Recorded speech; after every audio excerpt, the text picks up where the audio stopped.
Hey guys, good morning. আজকে হচ্ছে মকর সংক্রান্তি। শুভ মকর সংক্রান্তি সবাইকে। আমাদের তো পুজো হচ্ছে। আর সকালে ঘুম থেকে উঠে আমি একটুখানি খেয়ে দিয়ে স্নান করে নিয়েছি। আর মার তো অনেক কাজ হয়ে গেছে, সেগুলো তোমাদের সঙ্গে অবশ্যই শেয়ার করবো এক্ষুনি। আর সারাদিন কত পূজা হবে, খুব মিস করছি হাজব্যান্ডকে, কারণ প্রত্যেক বছর ওর সঙ্গে মকর দিতে যাই। আর এবছর তো বাড়িতে নেই, তো চলো দেখা যাক আর কি করছি। চলো শেয়ার করি। এখানে চালকুড়ি মা বেটে নিচ্ছে, আর আমি মিক্সিতে শ্বশুরবাড়িতে করে দিতাম প্রত্যেক বছর, মানে যেদিন থেকে বিয়ে হয়েছে। আর মা ওরা সবসময় শিলনোড়াতেই বাটে। তারপর আর হচ্ছে কী করা হয়, ওটাকে চাল দিয়ে ভালো করে চালিয়ে দেওয়া হয়। আর এবছর বেশি মকর হবে না, সেই জন্য কম করেই বেটে নিচ্ছে। আর এদিকে বাড়িটা ভালো করে পরিষ্কার করে নিচ্ছে, আর বাইরে ভালো করে লেবা দেওয়া আছে, যাতে ওখানে হবে আমাদের লক্ষ্মী পুজো। আর লক্ষ্মী পুজো হয় রাতে। আর এদিকে দেখো বাবি খাচ্ছে মুড়ি, মানে বাবিকে মুড়ি দিয়ে দিয়েছি। সকাল থেকে আমার একবার খাওয়া হয়ে গেছে। আর এদিকে বাবি এগুলো পুজোর বাজার করেছিল। তো সংক্রান্তি মানে অনেক রকমের ফল, অনেক রকমের ফুল দিয়ে পুজো করা হয়। তো সেটাই আমি আজকে সকাল সকাল উঠেছি, আর আমি খেয়ে নিয়েছি, তারপর পুজো করবো। তো এখন করবো বাড়ির ঠাকুরের জন্য মকর। তো এখন করতে বসবো পুজো, তার আগে একটু মকরটা করে নেবো। চলো দেখতে থাকো। এখানে মাঝে চালটা গুঁড়ি করেছিল, সেটাই আমি নিয়ে নিচ্ছি কিছুটা। আর যত রকমের ফল ছিল সমস্ত ফলগুলো দিয়ে ঠাকুরকে আমি পুজো করব, তো সেগুলো একে একে করে ছাড়িয়ে নিচ্ছি। তো মকরটা আমি বেশ ভালোই করি। আমার হাজব্যান্ড বলে তোমার হাতে মকরটা খেতে আমার খুব ভালো লাগে, কিন্তু এবছর তো আসতে পারবে না, সেই জন্য ওকে বলেছি যে তুমি তো আসতে পারলে না। আসবে বলছিল, কিন্তু ওকে কোনোভাবে ছুটি দিচ্ছিল না, সেই জন্য ও আসতে পারলো না।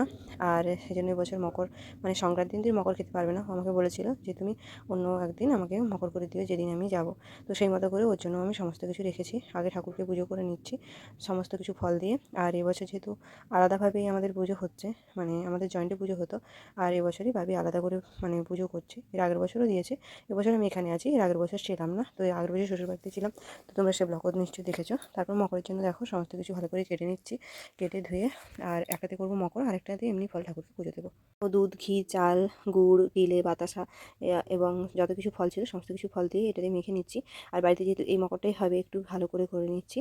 আর আমি মকর করলে একটা ভালো বড় গামলাতে করি, যেটা মানে সবাই বেশি বেশি করে খেতে পারে। কিন্তু এবছর সবারই শরীর মোটামুটি ভালো নেই, সেই জন্য কম কম করেই সব কিছু হচ্ছে। আর বাড়িতে সেরকম কেউ নেও সুধা। আর যেহেতু আমি আছি এবছর আমি পুজোটাই করে দিচ্ছি। তো সব ঠাকুরকে পুজো করে সমস্ত কিছু ফল মিষ্টান্ন দিয়ে পুজো করে নিলাম। আমি এদিকে পুজো করতে থাকি, ওদিকে মা সমস্ত যোগাড়যন্ত্র করে নিয়েছে, মন্দিরের উদ্দেশ্যে যাবে বলে। আর বোন দিকে রান্না করবে বলে সমস্ত কিছু রেডি করেছে।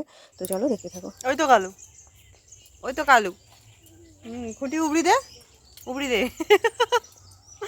কাচি পিপি গো, ও পিপি, ওই আরে আরে উবড়াসনি থাকো, পূজা হবে, নামা পূজা থাকো, নামা পূজা হবে। হ্যাঁ, তাকু তাকু তাকু তাকু। এদিকে মা রেডি হয়ে গেছে পুজো দিতে যাওয়ার জন্য। আর আমি এদিকে রোদে বসে আছি। আমাকে আপেল দিয়ে গিয়েছিল খেতে, তো আমি সেটাই খাচ্ছি। এখন এখানে বসে আছি, একটা আপেল খেলাম। মকরটা তুলে নেবো, মা গেল মন্দির, কারণ ওখানে 3টে মন্দির দেবে। আর এখানে বামন ঘর আছে, আর এই জায়গাটাতে পূজা হবে সন্ধ্যার দিকে। চলো সারাদিন আরও অনেক কিছু শেয়ার করবো। তো এখন প্রসাদ বের করে নিয়েছি আর খাচ্ছি শুধু। তোমাদের মকর খেতে কেমন লাগে অবশ্যই জানিও। আমার মোটামুটি ভালো লাগে, মানে বেশি খেতে পারি না। আর এবছর তো কম করেই খেতে হবে। তো বরকে খুব মিস করছি, মকর খেতে খুব পছন্দ করে।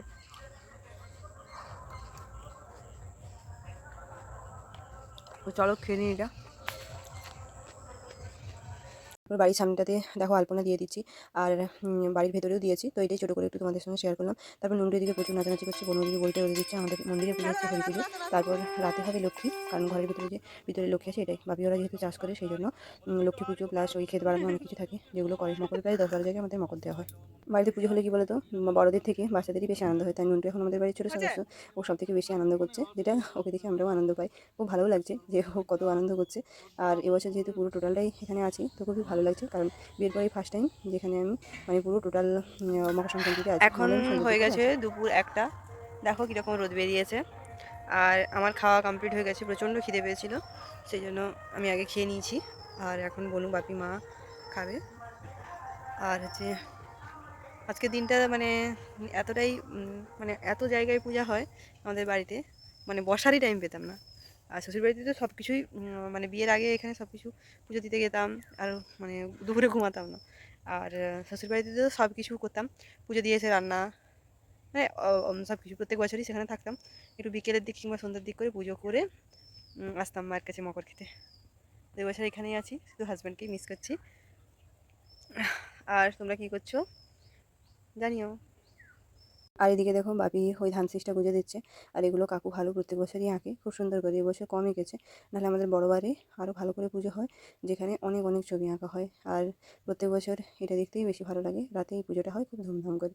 তো এই বছর বামন ঠাকুরের শরীরটা খুব একটা ভালো নেই, সেই জন্য অত রাত্রে হয়তো পুজো হবে না, তাড়াতাড়ি করি। আর এটা একটু সন্ধ্যে সন্ধ্যে করেই করে, কারণ এদিকে কুকুর থাকে, অনেক কিছু ব্যাপার থাকে, ঘাটাঘাটি হয়ে যাবে সেজন্য। আর এদিকে ধানের খুবই বুঝ করিয়ে দিয়েছে, আর ওখান থেকে আমাদের ভিতরে লক্ষ্মী ঠাকুর বের করে রাতে এটা পুজো হবে। তো তোমাদের এভাবে কি মকর সংক্রান্তিতে পুজো হয় অবশ্যই কমেন্ট করে জানিও। আমার শ্বশুরবাড়িতে যেহেতু চাষবাস আর হয় না, সেই জন্য আর এই পুজোটা নেই। আগে হতো শুনেছি, কিন্তু লক্ষ্মী পুজোটা হয়। আমি লক্ষ্মী পুজোটা কমপ্লিট করে দিয়ে তারপর আসি, আর পুরো বাড়িতে আলপনা দিই। এবছর আমি ওখানে নেই, সেই জন্য আমি এখানে পুরোটা কমপ্লিট করছি ভালো করে। আর কেমন মর্নিং, লেগেছে কালকে অবশ্যই ব্লগটা জানিও। কন্টিনিউ করতে পারিনি, কারণ কালকে সারাদিন মকর খাওয়া ঘোরা এটা ওটা করতে করতে আর শরীর ভালো লাগেনি, আমি সন্ধ্যা থেকেই শুয়ে পড়েছিলাম। আর মা বানিয়েছিল পিঠে, তো তখন খেয়েছি দুটো, কারণ রাতে বেশি খেলে অ্যাসিড হয়ে যাবে সেজন্য। এই দেখো পুর পিঠে খুব টেস্টি হয়েছে। এবার সকালে অনেক মানে সঙ্গে সঙ্গে তো ডাইরেক্ট পিঠে খেতে পারবো না, সেই জন্য আগে খেয়ে নিয়েছি একটু, তারপর পিঠে খাচ্ছি। পিঠেটা খুবই টেস্টি হয়েছে, দারুণ আমার মা পিঠে বানায়। আর মায়ের কাছেই তো যত পিঠে যত কিছু মানে খেয়েছি, এখনও খাচ্ছি, তারপর নিজেও বানিয়ে খাই। আর তো খুবই ভালো লাগছে। তো আজকে আর ব্লগটা কন্টিনিউ করবো না, এখানেই এন্ড করবো। আর হাজব্যান্ড বিহীন সব কিছু খাচ্ছে, এরকম একটা ব্যাপার। ও খুব মকর খেতে ভালোবাসে, মানে মকর খেতেও প্রচুর, এবছর পেলো না। ঠিক আছে, দেখা যাক আসুক। আমি মোটামুটি সব রেখেছি, ওকে বানিয়ে দেবো, খেয়ে নেবে। তো সেদিনের ব্লগ তোমরা পাবে। আর ও আসেনি বলে সেরকম মানে একটাই পিঠে বানিয়েছে, পুর পিঠে, আর সেরকম পিঠে বানায়নি। বোনও বলছে।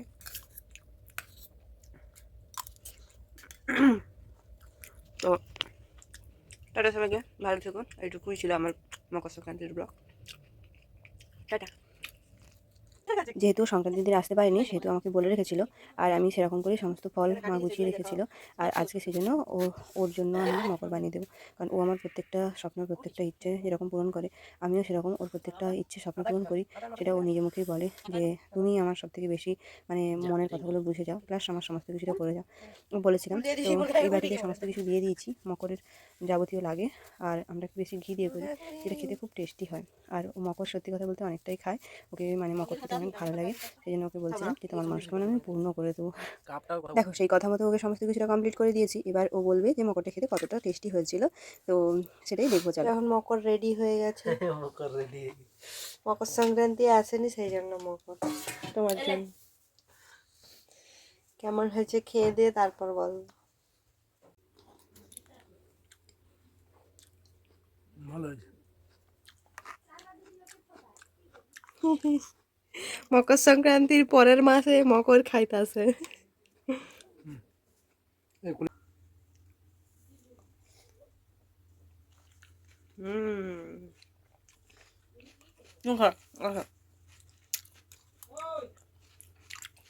সেদিনের থেকেও টেস্টি হয়েছে, সংক্রান্তির দিনের থেকেও।